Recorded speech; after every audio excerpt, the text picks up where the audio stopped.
This is We the People with Forrest Wilson. And now, here is Forrest Wilson. Have you ever wondered what a Democrat majority might look like?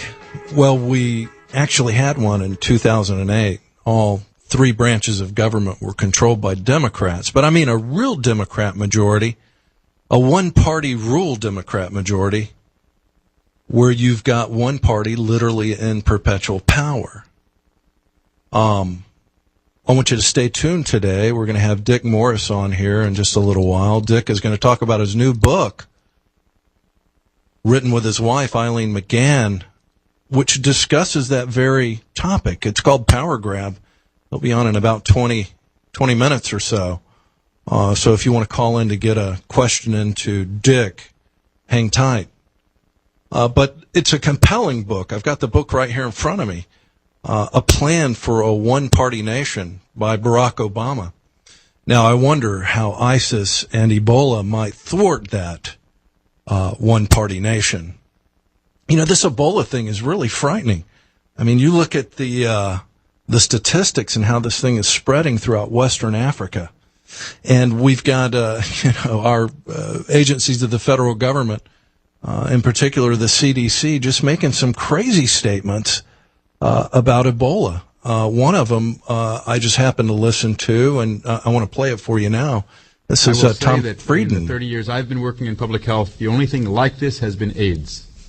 And we have to work now so that this is not the world's next AIDS. Well, the spread of it is so much different than the spread of AIDS. AIDS is infected needles and having sexual relations with people infected with AIDS.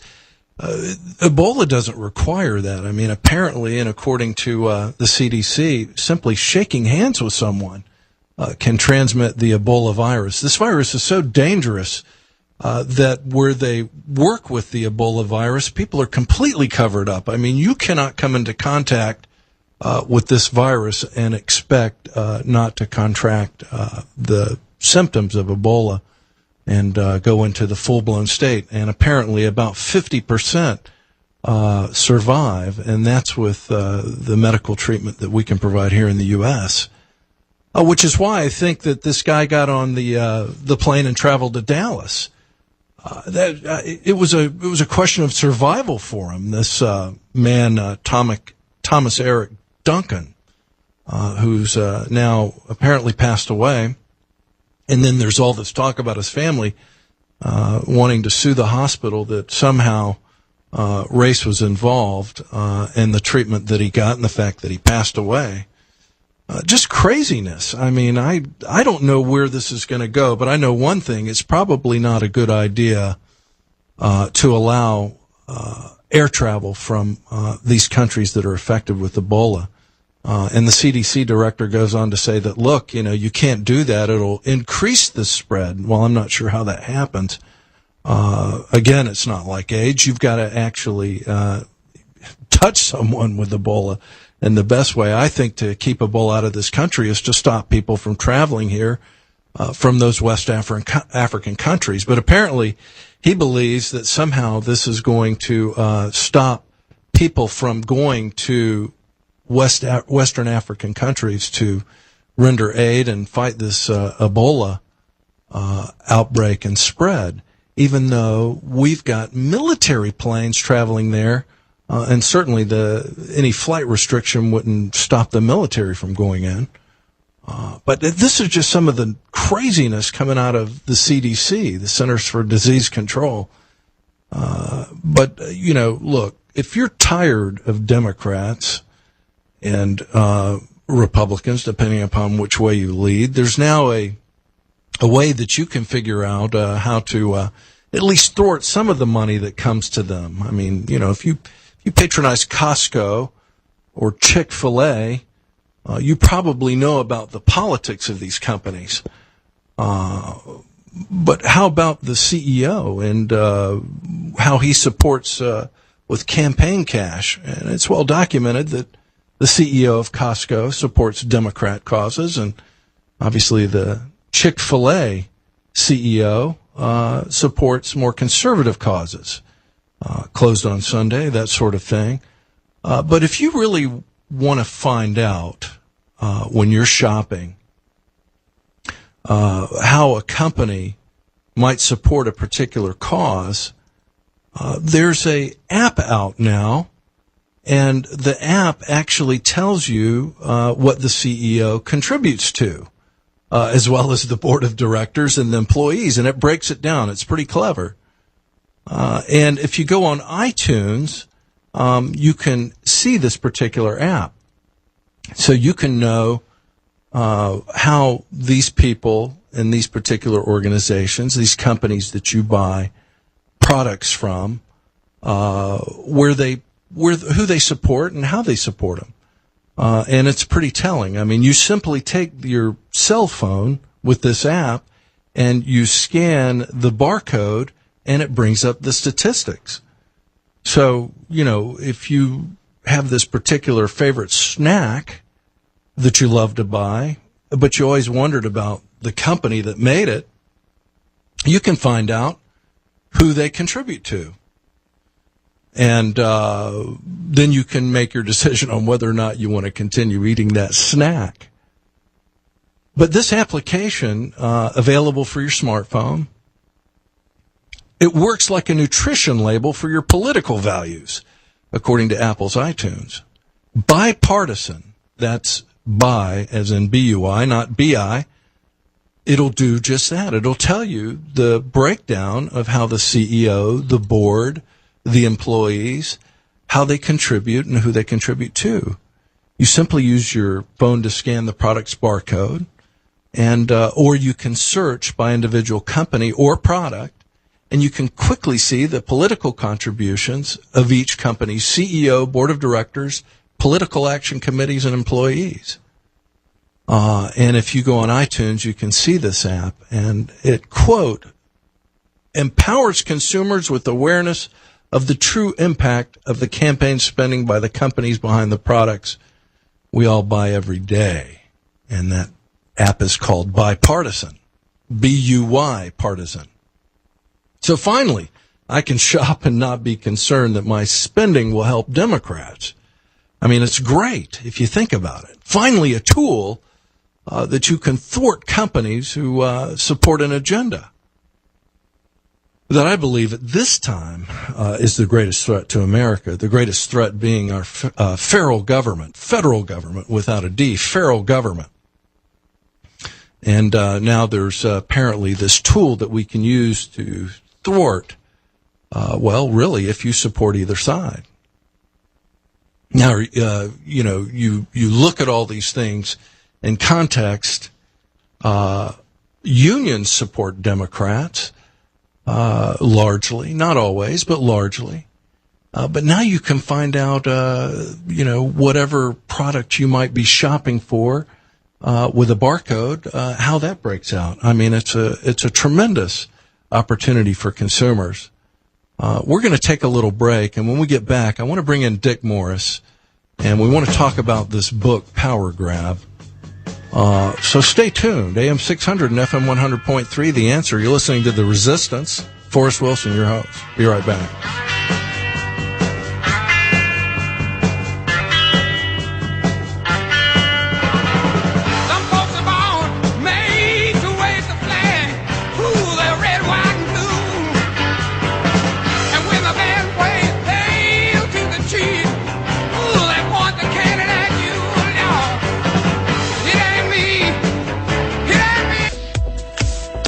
So we're talking about Democrat control and really the danger that the Democrat Party and in many respects some Republicans pose to the United States of America. But I want to bring in someone who's really written an incredible book, Power Grab, Obama's Dangerous Plan for a One-Party Nation. And he's been called the most influential private citizen in America by Time Magazine, a prominent political consultant. Dick Morris. Dick, welcome to The Resistance. How are you? Hey, it's good to be here. Thank you. Thanks for having me on. Oh, it's my pleasure. Your book is really fascinating, and you make the case that President Obama is attempting to create the conditions for one-party government. Yes. make the whole country a little like California or Mexico or Japan, where there really is only one party that has any chance to win, and the other one is just a sort of annoyance. Most people think that the economy being bad is because of Obama's incompetence. I don't agree. I think that that's what he wants to have happen. I think that he believes that the poorer the country gets, the more Democrats he creates. And the richer it gets, the fewer Democrats it creates. And I think his goal as president is to transfer people from employment to entitlement so that they owe their votes to the Democratic Party and to the liberal wing.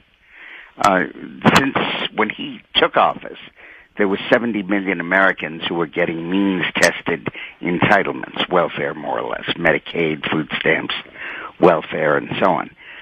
Now that's ballooned to over 100 million. And I think that that's a very deliberate policy.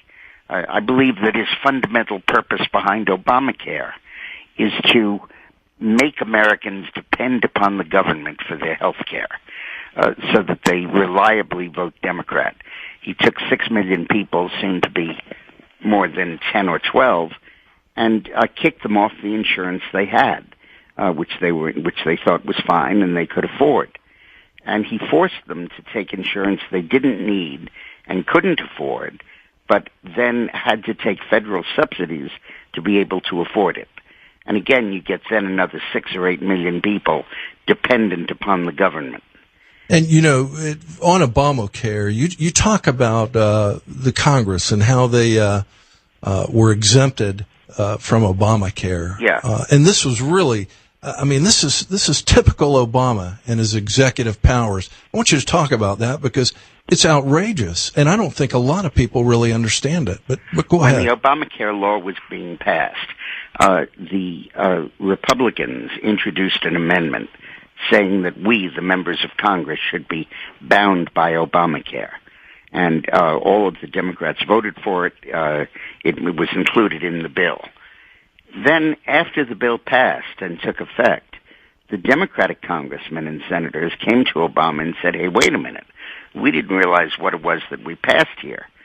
We currently get 3/4 of our health insurance paid by the taxpayers. Under this program, we can't get any of it paid by the taxpayers because we make too much money. Under Obamacare, nobody gets a subsidy if they make more than $80,000 a year. And their minimum's like $174, I think is what you quote in your book. Right.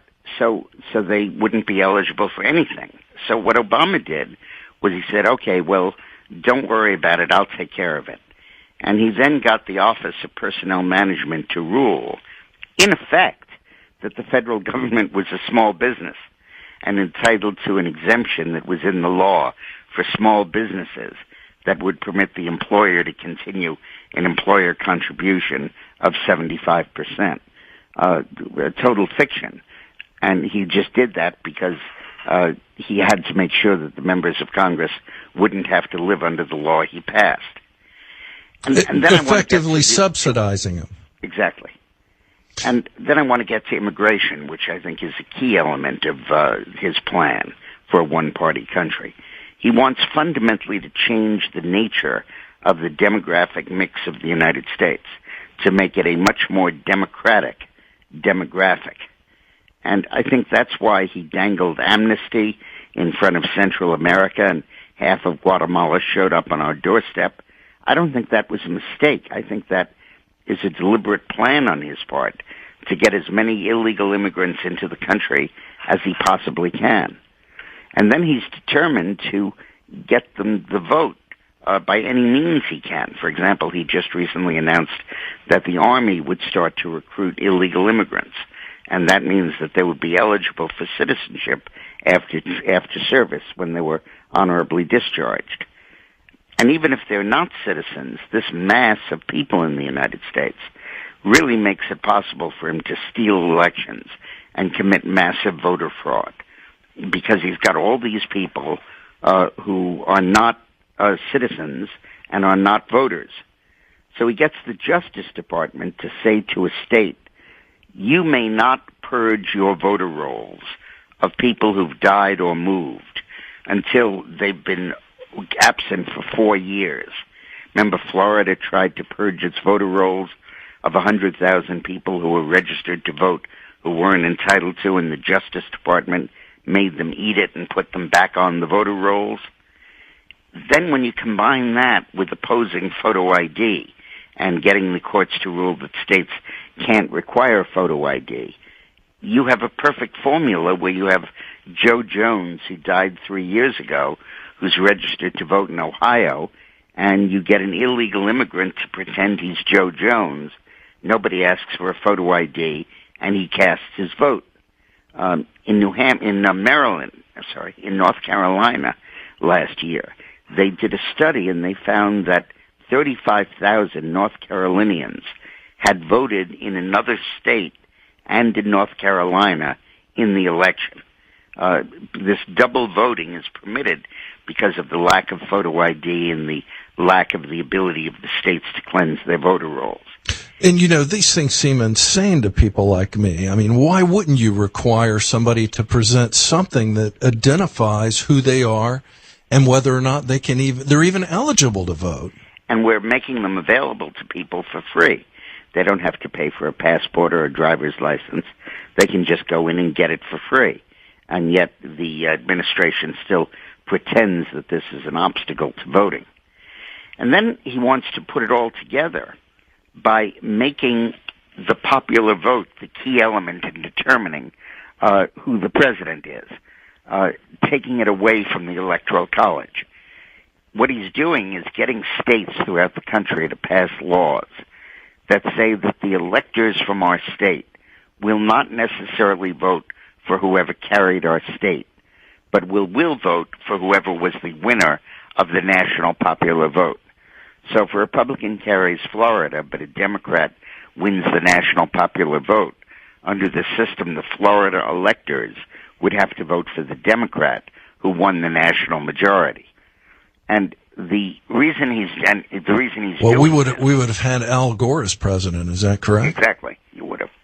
And the reason he's doing this is because it enables him to win the popular vote by massive voter fraud and by dragging every last recipient of every last entitlement out to vote. In Florida, everybody fights because it's a swing state. But in New York and Chicago, they don't bring out every last vote because the states are going to go Democratic anyway. But if the popular vote is going to decide it, then they certainly will.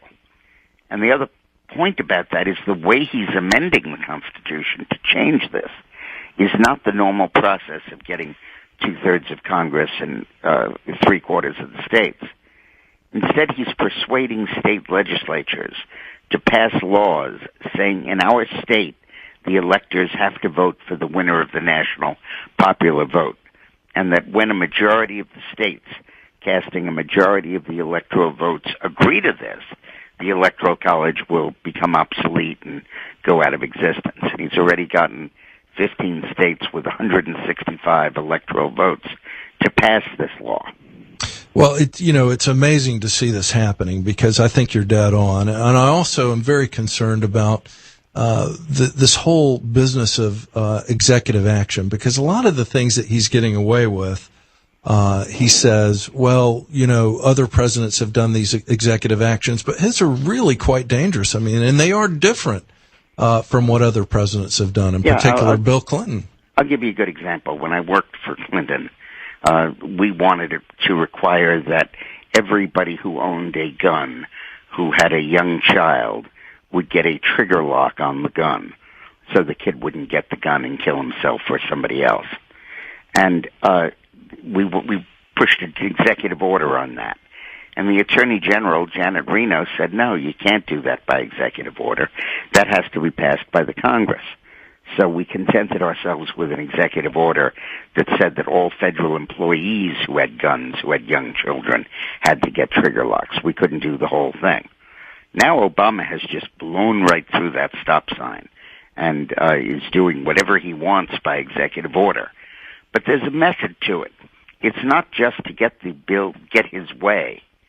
It's that if he can make the presidency more powerful and Congress less powerful, he will control the presidency by winning a huge popular vote with a large turnout.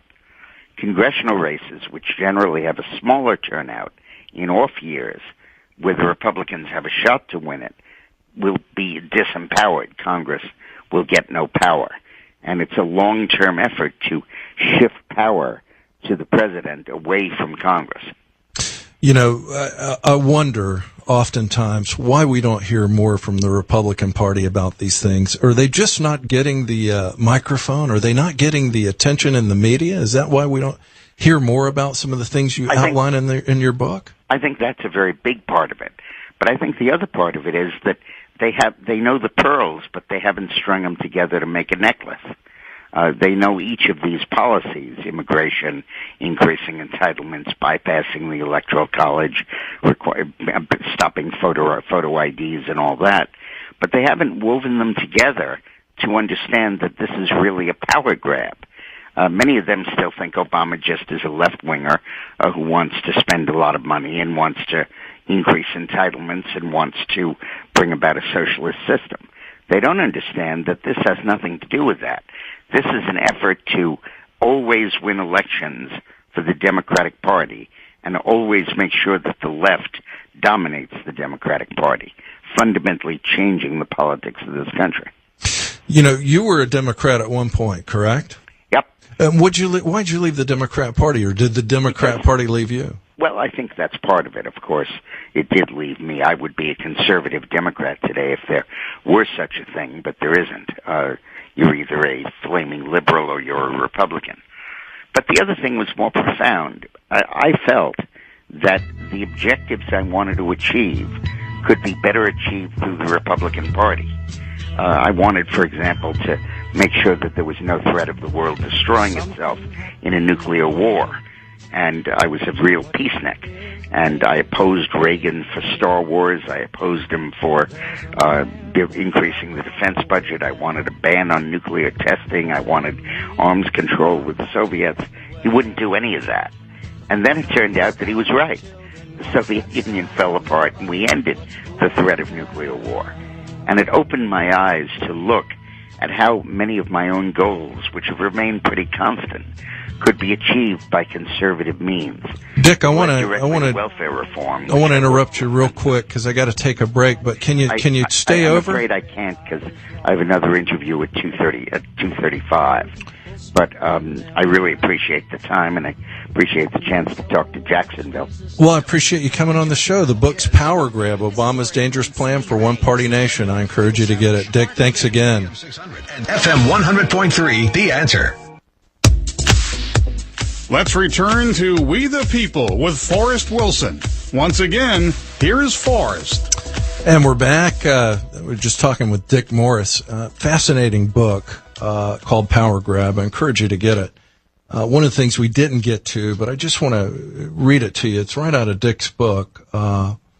Martial law. There's one more big issue to worry about. Now, this is about Obama's executive orders. You know, he's so much more than an incompetent president as he appears to be. Apparently, President Obama has issued an executive order allowing him to govern the country and its entire economy by martial law in the event of a national emergency. And, you know, Ebola and certainly ISIS have the makings of a national emergency. I mean, we still have open borders. And the CDC, you know, you listen to the words of the director about not shutting down airline travel, that somehow these people have a right to travel, potentially, that, you know, if you've got infected people traveling, what rights where are our rights? Who gives a rat about their rights?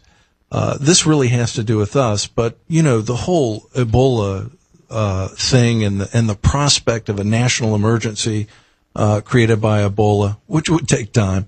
You know, ISIS coming across the border, the southern border. You know, all these things could put into play that executive action where President Barack Obama would do this martial law thing. And, you know, the thing that I try to stay away from is conspiracy theorists. But I'm really frightened at the prospect of martial law in this country, and you should be too. Anyways, it's in Power Grab. It's a great book. I encourage you to get it. You can get it from any of the booksellers. You can also get it from dickmorris.com. dickmorris.com. I encourage you to go there and check it out.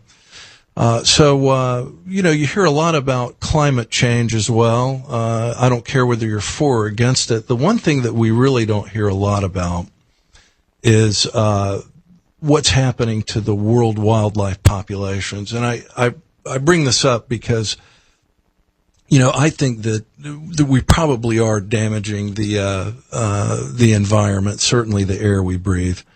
But I don't know its effect, and I really don't follow the climate science because in some respects I'm just put out at the fact that they've got this tax scheme to somehow cure climate change. But anyways, the global loss of species is even worse than previously thought, according to an article.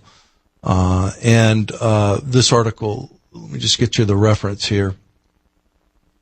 This article was put out by the London Zoological Society. But anyways, it talks about the fact that, for example, since the 60s, the population of lions has dropped from 100,000 to 3,000 today. 100,000 in the 60s down to just 3,000. And a lot of this has to do with the movement of humans and encroaching upon the environment of these great species, some of them being elephants, tigers, lions. In any event, you don't hear any of these people in the climate change camp talking about this loss of these global loss of species. And it just amazes me that there isn't more talk about that, because there is something that we could do about that without taxing every American as it relates to climate change. It's insane what's happening. But I want to get back to this Ebola thing, and let's play the other clip that we've got from the CDC director. Is that we can never forget that the enemy here is a virus. The enemy is Ebola. Not people, not countries, not communities, a virus. And it's a virus that doesn't spread through the air and that we do know how to control. No, it doesn't spread through the air, but it spreads with human contact. And one of the ways you can thwart human contact is stopping some of the travel from these West African countries. It's just amazing the stuff that's coming out of Tom Frieden's mouth. In any event, I want to take a call. Hello, welcome to the Resistance. Hello, Forrest. Thanks for taking my call. Jeffrey, how are you? Good. I was hoping to talk to Mr. Morris, but I understand he's got another show. He's popular right now. But I wanted to direct my question toward Obamacare. When I look at this 3 weeks away election, it comes to my attention that we've got 15 senators who are Democrats who voted for Obamacare who are up for re-election. Now, as your listening audience probably knows, the Senate is complete cycled in 6 years. So in other words, 1/3 of the Senate runs this year, and 2 years from now another third, and then the next third. And so we have an opportunity, if we Republicans are going to take the Senate back requiring 6 seats, if we can pick up out of those 15 senators who have voted for Obamacare, and in the polls, if they are right, say that they aren't supported, that Americans don't want Obamacare. It's turned out to be something different than they were sold during the campaign. And if my recollection is right, it only passed the House by 2 votes. Not one Republican voted for it in either chamber, and 37 Democrats voted against it in this past legislative process. So, if we would, as a nation, focus on overcoming the Obamacare problem by putting in a Republican majority in the Senate, then the bills that are pending in the House to reform or completely replace Obamacare can become a reality, and the president would be facing, of course, opposition by either vetoing it or allowing reform to take place. What do you think? I don't hear a lot of Republicans using Obamacare against Democrats in this senatorial cycle. I mean, do you? Well, I know one personally, and that's way up there in Wisconsin. Ron Johnson is running to return his seat, and all his campaign literature was Obamacare, how it is destroying the economy, destroying the quality of the health care. Now you've got a potential pandemic, which brings in the Obamacare question. How is it going to be handled there? I mean, the expense of just trying to bring aboard a complete new turnover of the medical system has got doctors frightened. It has individuals not knowing if they're going to have care. And now a federal court case that everybody should have heard about this summer, where the federal exchanges will not be subsidized by we the taxpayers. So 70% of the people who actually signed up for Obamacare will not get it. Well, if you look, the point of Dick Morris was there have been 22 separate actions to amend the Affordable Care Act, otherwise known as Obamacare. So what makes anybody think that those executive actions and those manipulations of Obamacare won't continue into the future until they've got this thing tweaked to where it's not so objectionable to the populace as well as Republicans? Well, he does try to sell the idea that it's a popular idea. I mean, people ask for it, but if he loses the Senate, and he has lost the House, and I don't think it's going to be turned back over to the Democrats, you have the legislative body, which the first sentence of the Constitution does say all legislative powers in the Congress of the United States. Now he faces a different public image where he's going out of power in 2 years as a lame duck, can't get any legislative action passed. Congress can block his attempts, as you probably know, at the executive order level. They can block those. They have been blocking them. He's invited scorn from so many issues, whether it's Benghazi, how he's handling the border, what's going on in Iraq. So it's absolutely critical that we take the Senate in this next election cycle. That is the focus, because I don't think anybody is talking about any potential loss of the House, other than maybe Nancy Pelosi herself. But when we look at midterms, historically, when Democrats have been in the executive branch, like when Clinton was there, and of course Dick Morris was there with him in that first term, they lost in '94 the Congress, the Senate, and in that next 4 years we got, against no plan of Mr. Clinton, we got balanced budget, we got the Iraq Liberation Act, we got the impeachment of the president, we got the Defense of Marriage Act, and can you believe the Supreme Court has now just decided not to hear the same-sex marriage case issue in 5 states, which basically opens the floodgate for a whole societal change.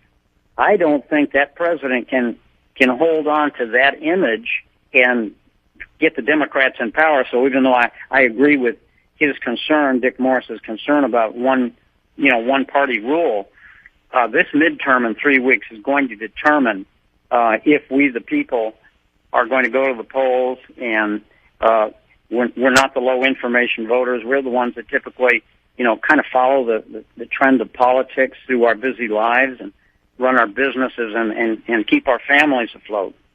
So I think this is a little bit underemphasized, as certainly the media, which is democratically controlled by every observation, is part of the problem, but it also is part of the solution in that I don't think there's going to be a high voter turnout, except in some exceptions. I think Florida's going to have a fairly high turnout because we've got a governor's election. But in most states, we don't have a governor's election. and we do have senatorial races in 21 states. 15 of them are returning from Obamacare support.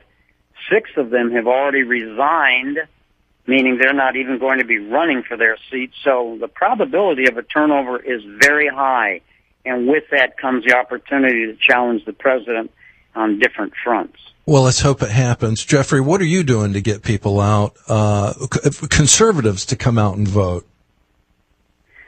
I think that the secret of what the president did for what's called grassroots community organizing is what I do and what others can do is kind of get control of the conversation when you're talking to either family or friends, just those two networks, people you work with and the people that you associate with in family, and bring the subject up. If you had the opportunity, would you be for Obamacare, forcing people into a government mandate and your costs are going to skyrocket?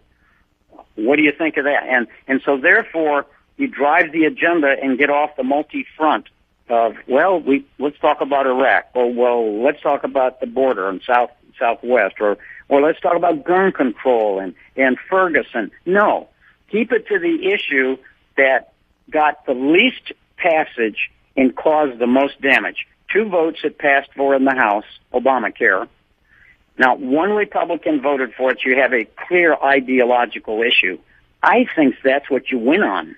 And we take it on the radio waves like we're doing right now, and we take it to our families and to our neighbors and business associates and get them to recognize this is your chance to pull the lever against Obamacare if you're in a state that has a Senate election. We don't have a Senate election this time. And, of course, the job is ours. It's not the president's. It's our job. Jeffrey, thank you for the call. Fascinating. Yes, I agree with you. I think we need to get people to vote, and you want to get the conservatives out. When we come back, I'm going to give you some polling in recent weeks that suggests turnout on election day may be very low. You're listening to The Resistance. We'll be right back. In this dirty old part of the city. Let's return to We the People with Forrest Wilson. Once again, here's Forrest. And we're back. The last caller was talking about some of the senatorial races and how this could really swing the balance of power. And as it relates to Obamacare, these are some of the senators that are up for re-election. And they really made the biggest political lie ever, along with President Obama. They repeated, if you like your health care plan, you can keep your health care plan, over and over and over again. And some of those, there's actually 4 in this list that are up for re-election. Mark Begich, Democrat, Alaska, Senator Kay Hagan, Democrat, North Carolina, of course, Mary Landrieu, Democrat, Louisiana, and Jean Shaheen, Democrat, New Hampshire.